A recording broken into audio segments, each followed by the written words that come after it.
Lucky ने आखिरकार शेरा को खत्म कर दिया था। उसके बाद वो संतोष को भी खत्म कर चुका था। चारों तरफ लकी का आतंक मच चुका था। हर कोई उससे डर रहा था और कुछ कह नहीं पा रहा था।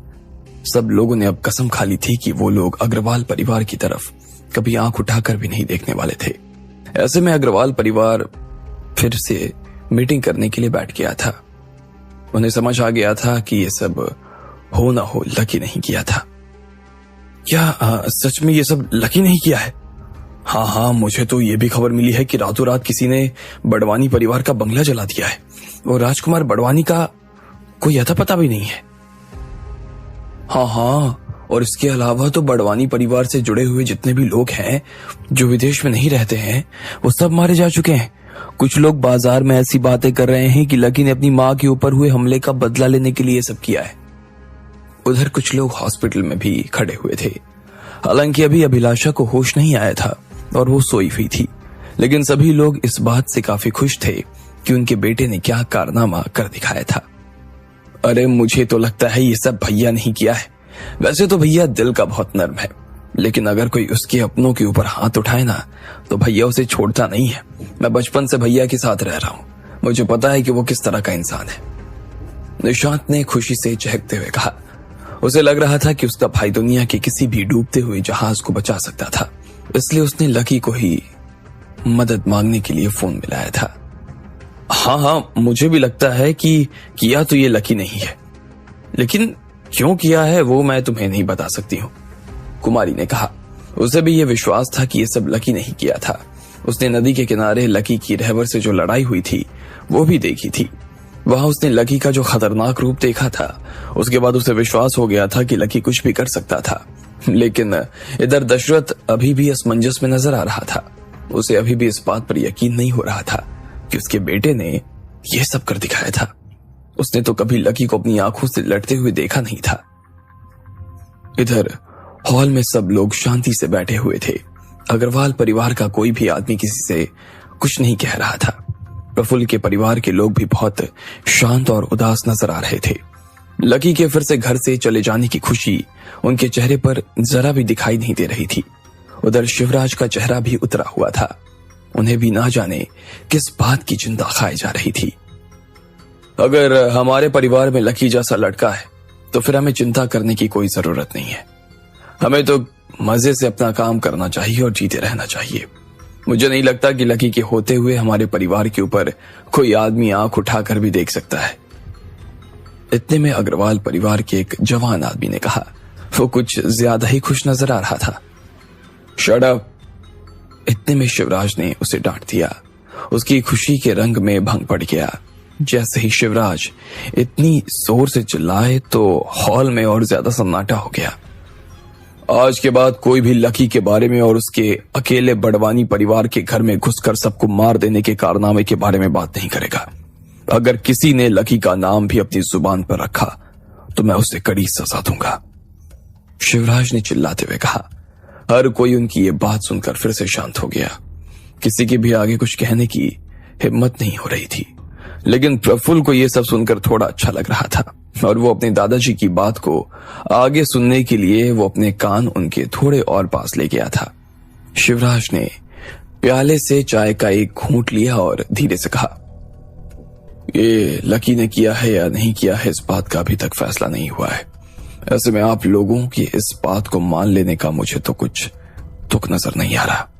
इसके अलावा हमें यह भी नहीं भूलना चाहिए कि हमने लकी को इस परिवार से निकाल दिया है और अब हमारा उससे कोई लेना देना नहीं है। इस बात को सुनते ही बहुत से लोगों के चेहरे फिर से उतर गए थे। लकी उनके घर का ऐसा नाम था जिनके बारे में वो हमेशा ही बात किया करते।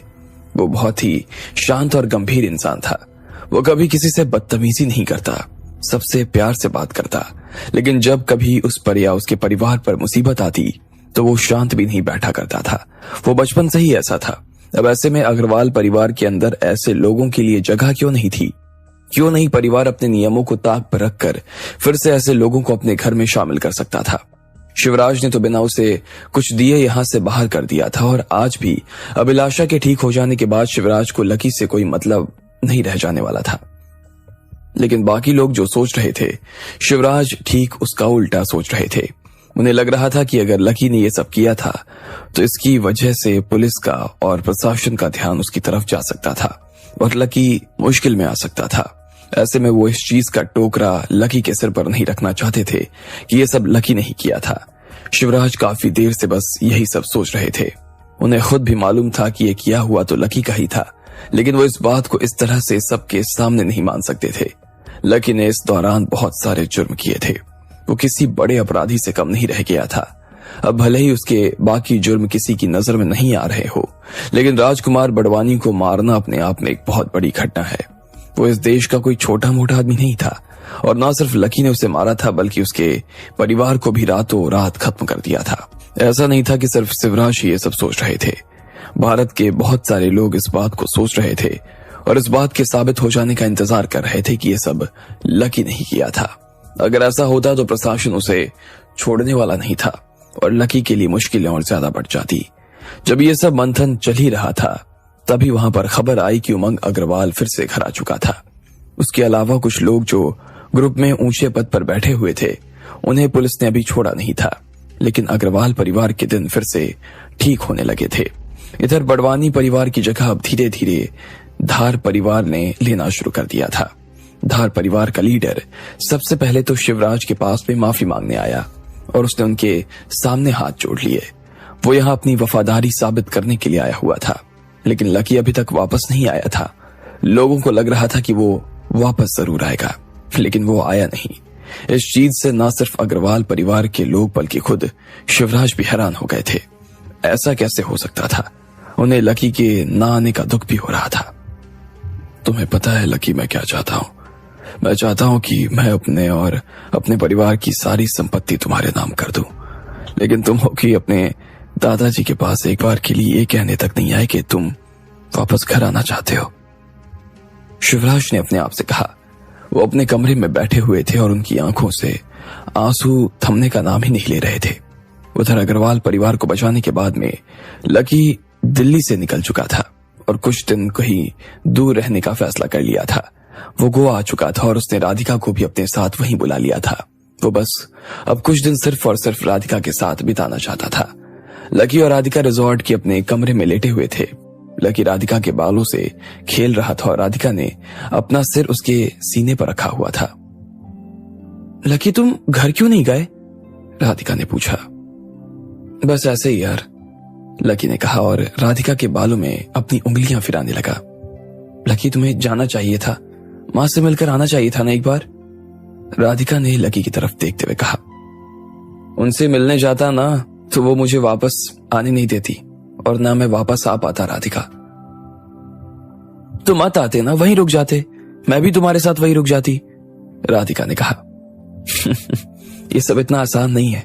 मैं परिवार का हिस्सा हूं, पूरा परिवार नहीं हूं। मेरी वजह से मेरे दादाजी को अपने नियम तोड़ने पड़े और उसकी वजह से उन्हें कुछ लोगों के सामने अपना सिर झुकाकर चलना पड़े। राधिका, मैं ये नहीं चाहता। वो अपनी पूरी जिंदगी अपनी शर्तों पर जीते आए हैं और मैं आगे भी यही चाहूंगा कि वो अपनी पूरी जिंदगी अपनी ही शर्तों पर जिए। राधिका, लकी ने कहा। लेकिन मान लो लकी कि तुम उनके सामने जाते हो और वो खुद कहते हैं कि लकी बेटा बस बहुत हुआ, चल अब आजा, और अपने दोनों बाहें ना खोलकर तुम्हें गले लगाने के लिए खड़े हो जाते हैं, क्या तब भी तुम नहीं जाते? राधिका ने पूछा। लकी के पास राधिका की इस बात का कोई जवाब नहीं था। जैसे ही उसने उसकी ये बात सुनी तो इतने में उसकी आंखों के सामने उसके दादाजी आ गए। वो देख पा रहा था कि वो मुस्कुरा रहे थे और लकी को गले लगाने के लिए अपने दोनों हाथ फैला चुके थे। लकी ने जैसे ही ये देखा तो उसकी आंखों में आंसू और चेहरे पर मुस्कान आ गई थी। वो आंसू ढुलक कर सीधा राधिका के गाल पर आ गया। अरे जाना, क्या हुआ? राधिका ने पूछा और लकी की तरफ देखने लगी। लकी अपने आप को रोने से रोक नहीं पाया और देखते ही देखते उसकी आंखें भर आई। लकी, लकी, राधिका ने कहा और उसके आंसू पोंछने लगी। लकी के आंसू लेकिन रुकने का नाम नहीं ले रहे थे। वो और जोर से रोने लगा। वो बस रो ही जा रहा था। राधिका ने अपनी बाहों में उसे समेट लिया। इतना बड़ा आदमी राधिका के बाहों में किसी बच्चे से कम नहीं लग रहा था। अगले दिन उन्होंने गोवा में घूमना शुरू कर दिया। राधिका उसे अपने साथ में किसी कपड़े के शोरूम में ले आई और वहां से अपने लिए कपड़े पसंद करने लगी। वो वहां एक 30,000 रुपए की ड्रेस पसंद करके आ गई थी, लेकिन लकी ने उसे वो खरीदने से मना कर दिया। वो सच में काफी महंगी थी।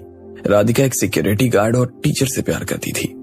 दुनिया की नजरों में दोनों कामों से मिलाकर लकी इतना पैसा नहीं कमा सकता था जितने की राधिका ड्रेस खरीद रही थी। ऐसे में लकी उसे ये लेने कैसे दे सकता था, और हाँ कैसे कर सकता था? भले उसके पास में ढेर सारा पैसा आश्रम का रखा हुआ था और वो मेहरा परिवार का लीडर भी होने वाला था, लेकिन फिर भी लकी इतनी महंगी ड्रेस नहीं ले सकता था। जब वो दोनों उस ड्रेस को लेने के बारे में एक दूसरे से बात कर ही रहे थे कि इतने में वहां एक गाड़ी दूर खड़ी हुई थी। उसमें कुछ लोग बैठे हुए थे और आपस में बातें कर रहे थे। क्या भाई, तुम कहां कल रात को चले गए थे? अच्छा हुआ जो जिंदा वापस आ गए। अबे जा, कल रात की तो बात ही मत कर। मैं क्रूज पर गया था और वहां मेरी बैंड बज गई यार, पूरी तरीके से वाट लग गई। मैं वहां खेलने लगा और सीधा 3 करोड़ रुपए से नीचे आ गया। अब तो पैसे चुकाने के लिए मुझे अपना घर और शोरूम दोनों बेचने पड़ेंगे।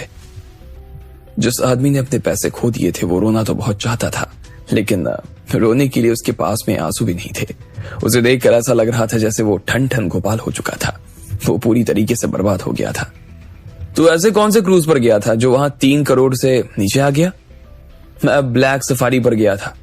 Black safari? अरे बाबा, वो कोई क्रूज नहीं, शेर की मांद है। वहां पर आदमी जाता ही शिकार होने के लिए। वो आदमी खाल तो खाता ही है, बाद में हड्डी भी नहीं छोड़ता है।